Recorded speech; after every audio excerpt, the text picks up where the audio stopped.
Hello అండి, welcome back to our channel. First time నా వీడియోని కనుక చూసినట్టయితే నా ఛానల్కి వెళ్ళి సబ్స్క్రైబ్ చేసేసుకోండి, లైక్ చేయండి, షేర్ చేయండి. నేనైతే హెల్తీ టిప్స్, బ్యూటీ టిప్స్ ప్రతి వీడియోలో షేర్ చేస్తున్నాను. ఈరోజైతే ఇంకొక వీడియోతో మీ ముందుకైతే వచ్చేసానండి. మనం చింతపండునైతే చాలా విధాలుగా యూజ్ చేస్తాము, కానీ చింత ఆకును కూడా చాలా విధాలుగా యూజ్ చేసేసుకోవచ్చండి. నేనైతే అదే వీడియో ఇవాళ చూపించబోతున్నాను. చింతాకును తెంపేసుకోవాలి. ఇలా తెంపుకొంచుకున్నాక మనకి కొంచెం ఎంత ఆకు అయితే పడుతుందో అంత ఆకును బట్టి మనకి తీసుకొచ్చుకోవాలండి. ఇలా నేనైతే కొంచెం తీసుకొచ్చేసాను. తీసుకొచ్చుకున్నాక దీనిని ఇలా ఒక బౌల్లోకి వేసేసుకోవాలి. బౌల్లోకి వేసుకున్నాక ఒక గ్లాస్ వాటర్ అయితే వేసుకోవాలండి. ఒక గ్లాస్ వాటర్ వేసుకున్న తర్వాత దీనిని గ్యాస్ పైన పెట్టేసుకొని మరిగించుకోవాలి కొద్దిసేపు. ఈ చింతాకంతా ఉడికిన అంతసేపు అయితే మరిగించుకోవాలండి. ఒక 5 మినిట్స్ టైం పడుతుంది.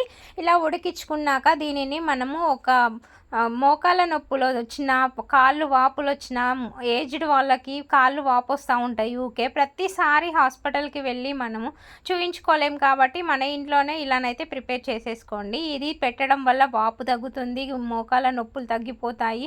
ఎక్కడ వాసినా కూడా అక్కడ వాపు అయితే ఎమ్మటే తగ్గిపోతుందండి. చాలా రిలీఫ్ ఇస్తుంది. దెబ్బలు తాకిన చోట కూడా వాసిన కాడ పెట్టేస్తే తగ్గిపోతుంది. ఇలా మంచిగా మరిగించుకున్న దానిని మనం దింపుకొని పక్కన పెట్టేసుకోవాలి.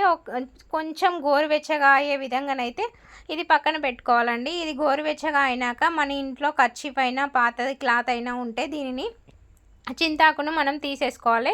కర్చీఫ్లో వేసేసుకొని వాటర్ లేకుండా చేసేసుకోవాలి. వాటర్ లేకుండా చింతాకును మాత్రమే వేసుకొని గోరువెచ్చగా ఉన్నప్పుడు దీనిని మనకి నొప్పి ఉన్న చోట ఎక్కడైతే నొప్పి ఉంటుందో అక్కడ కట్టేసి ఒక 20 మినిట్స్ ఉంచుకున్న తర్వాత దీనిని విప్పేస్తే నొప్పి పోతుంది. చాలా రిలీఫ్ అయితే ఇస్తుంది. ప్రతిసారి హాస్పిటల్కి వెళ్ళలేకుండా ఇలానైతే ప్రిపేర్ చేసేసుకోండి. చాలా మంచిగా యూజ్ ఉంటుంది.